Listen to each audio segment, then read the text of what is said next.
We were waiting at 4:55 and then 5 and then 5:05 and then 5:10.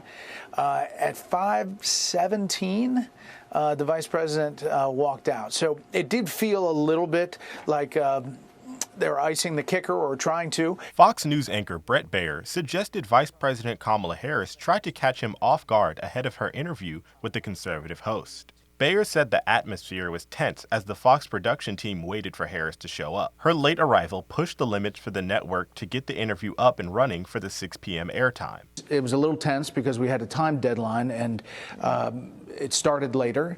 And originally we had 25, 30 minutes. Then it was 20 minutes.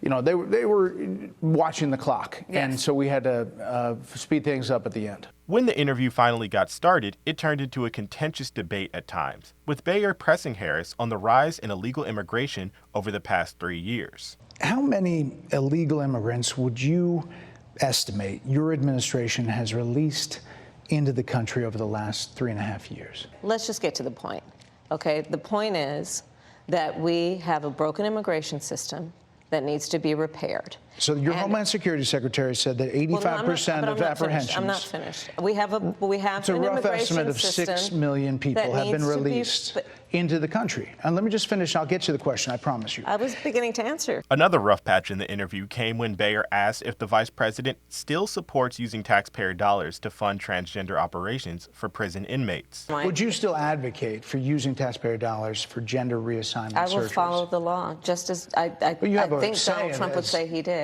You would have a say as president.